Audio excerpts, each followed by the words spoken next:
You're watching our continuing coverage here from Davos at the World Economic Forum's annual meeting. I'm Shireen Bhan, and we're bringing you different headliners and newsmakers to help understand what 2026 is going to look like, what will be the mega trends that will shape the year and, of course, beyond. Joining us now is Roberto Bocca of the World Economic Forum on all things matters related to energy. Roberto, always great to have you join us here in Davos. Thanks very much for your time. So let me start by asking you about the big picture. How is the world doing on the energy trilemma of secure, affordable energy requirements and meeting those?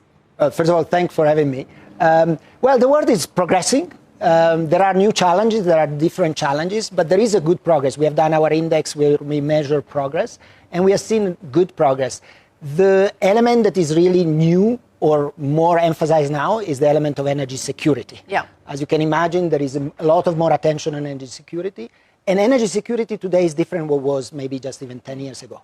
Because you have many more renewable, so critical materials, another element, the grid, the cybersecurity are as important as it was in the past, the fossil fuel supply. So if we're not away from the fossil fuel era, but as we transition away from the fossil fuel era to the era that you spoke of, the clean energy era, how challenging is it when we talk about energy security in a fragmented world where geo-economic confrontation and geopolitical confrontation are the key risks? Surely it's more complex, like in every field. I don't think it's only about energy or material. Is certainly more complex. But if you're looking for the positive, there is a more diverse energy mix today. You have more sources of energy that are possible. And actually, there are more that are coming online, potentially. Hydrogen, nuclear, and other form that could be leveraged more. So the diversity of sources make also more diverse the number of countries, including India, that could be on the supplier side, not only on the demand side. So this is also an opportunity, while I recognize some of the challenges. Let's talk about the energy demand. And I was just looking at the numbers. Power demand is expected to grow for global electricity demand, expected to grow from 420 terawatt hours today to 1,200 terawatt hours by 2030. I mean, how much of this is going to be on account of new energy sources like nuclear? There is definitely a growth in demand. Everybody talk about AI, artificial intelligence. It's not the only source of demand growth. You have air conditioner, heat pumps. You have a lot of demand for electric vehicle and so on. So there are two elements. One is the increase in demand, and the other element is increase for electrical power, right? So electrification, as we call it. So this is part of the shift that is happening when we talk about energy transition. And the good news is that there are a number of energy sources that are clean, that are already in the market, and the economic model is proven. Solar, wind, batteries, electric vehicle, and so on.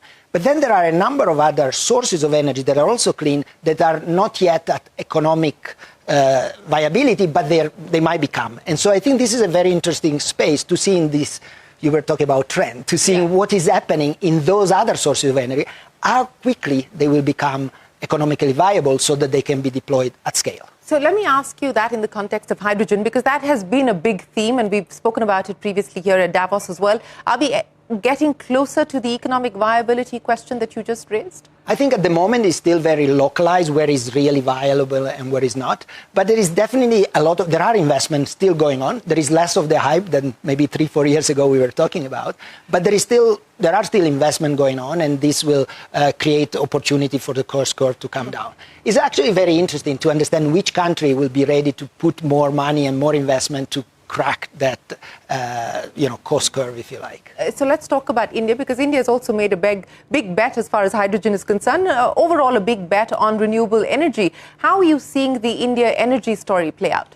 I think what is very interesting and positive on what is happening in India, hydrogen is one, more in general, the clean fuel, because we are saying phasing out of fossil fuel. Not sure if we'll ever be able to really 100% phase out, but definitely we'll need molecules, we'll need fuels. So the idea of having clean fuels, and India has been at the forefront of pushing for the global biofuel alliance, is really to invest in those technologies that will be needed because we need more energy. So we'll need more sources of energy, and clean fuel is one of those where there is also a big opportunity, including hydrogen. You know, on clean fuels, in terms of the kind of investments that we're currently seeing and in terms of the investments that are required to be made over the next 5 to 10 years, what are we talking about? I've been looking at numbers saying we're at 25 billion today. It needs to go to 100 billion by 2030.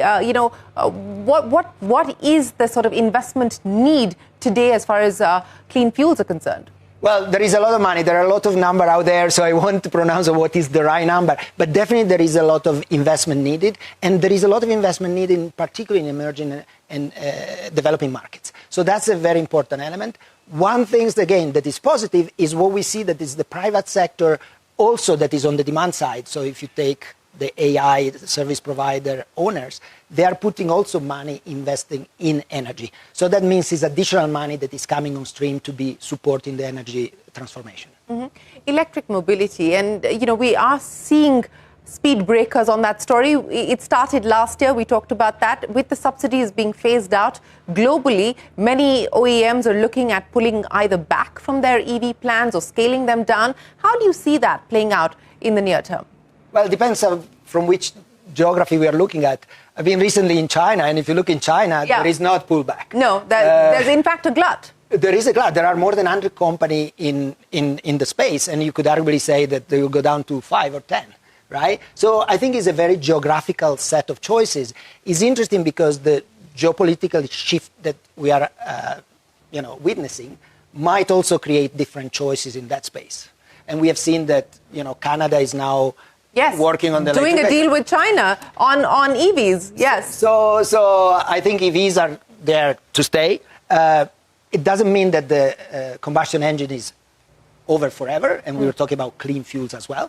But definitely there is some of the dynamic that we have to observe. You were talking about trends. It's going to be very interesting trying to see how the investment will go and which country will go which way. Let's talk about minerals as well, because the race for minerals is on. And of course, we've seen various sort of, geopolitical measures being taken to try and secure minerals. And this is now an issue of national sovereignty and national security as well. How do you see this being shaped 2026 and beyond? Yeah, if you think at, resources, before was oil and gas, coal arguably, and there were really few countries having it. But then the refining of those products were somewhere else. Now, one of the challenges is that a lot of the resources and the refining and the preparation of these resources is concentrated. And so I think going forward, I definitely see a diversification. I definitely see more countries that will come into play and to create more options, if you like. And so this is it's going to be really interesting to see which country will go which way, but I don't think every country can do it. So big countries can, other will have to create new partnership probably. But, on this front, I mean, India, for instance, is also now looking at a production-linked incentive plan as far as rare earths are concerned. How do you see this playing out, at least as far as the Global South and India in specific is concerned? I think, in the past, authorization for doing mining, for example, would take really a long time. As for nuclear and for other sources or related to energy. I think now people will look at this as priority because it's part of national security. Security of energy is part of national security. So there will be a closer look and trying to speed up these processes to put online new resources, if you like. Mm-hmm. Nuclear, I mean, that was a theme that was being spoken of here in Davos last year, and we're seeing that build itself out, primarily because of the needs of the AI and technology companies.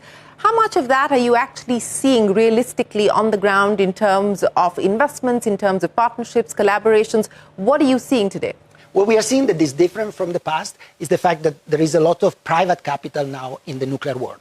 Before, nuclear was a very much state-owned decision. Yeah. Now, of course, the decision for deployment is still belong to the state and each sensitivity. But the actual execution is in the private sector. And the money is coming also from the private sector. So it's really, there is investment from the private sector linked to what you were saying. So definitely is a shift that make us believe that there will be a quicker deployment of nuclear in the coming years. Is there an estimate in terms of the kind of investments that have already happened in the last few years and what we could expect? I don't have that estimate, but I know that there are, the hyperscaler and big investment are looking at these opportunities. And there are multiple multiple technology as well. You know, you go all the way from fusion, that arguably in terms of timing might be a bit later, to the modular reactor, but also to other technology linked to the previous, you know, version 2, version 3, version 4. So I think this is very interesting. But SMR is the big bet at this point in time?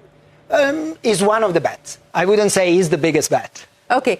In terms of other technologies that you see emerging, perhaps not spoken of as much so far, but emerging through 2026? So I think one element that we have to look at is, as I was saying, a number of technology have proven their economic viability. Another number, they are proving it.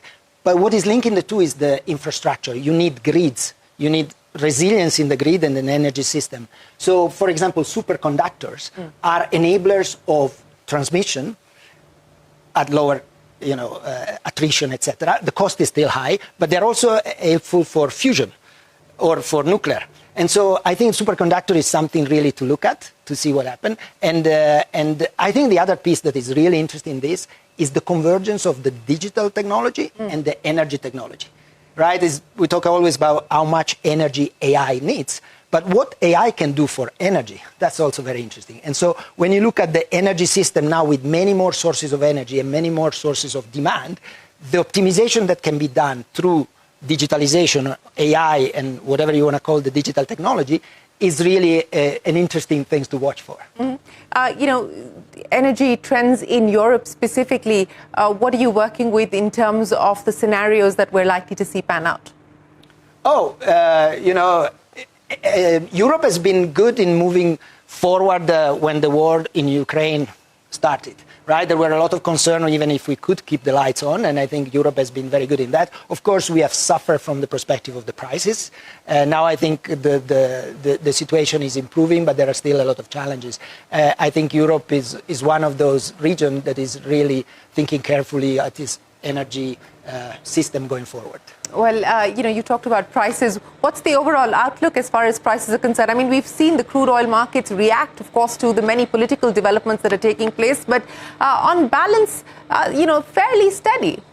Yeah, well, the oil price is quite steady and quite low, relatively low, right? And the challenge is, as we were saying earlier, is that you have an electrification ongoing. And so what matters the most to the consumer, I think, is going to be the price of electricity. And that's not necessarily going down because of the demand growing. So I think this will be the challenge. At the moment, the molecules are cheaper than they were maybe 2 years ago, but in terms of the electrons, so the electric you know, providing of energy is a bit more challenging. So what are you most excited about when we talk about the outcomes or the transition? You know, the thing that you believe could perhaps surprise us on the upside? For me, is the efficiency, the integration of the energy system together with the digital system. I think this is eventually where it will go. Do we already have proof of what that's doing on the ground in terms of taking costs out and improving efficiency? There are already some examples. There are already, you know, technology that are working in that space. What is still missing is the integration of the full system, right? So really not thinking anymore about demand on one side and supply on the other side, but really integrating. You can think that you plug in your electric vehicle and then what happened with that, right? The electric vehicle that is a battery and transfer, but where that energy goes. So I think this is a really exciting space to watch and we'll see where it goes. Well, we will see where it goes, but thanks very much, Roberto, as always, for joining us here in Davos at the World Economic Forum on CNBC-TV18. Appreciate your thoughts. One of the big trends to watch out for is not just the transition that we're seeing in the energy markets, but also how AI could help optimize the energy space as well. With that, we are going to continue our conversations. Don't go anywhere. We're back with more headliners from the World Economic Forum's annual summit. Right back with you in a moment.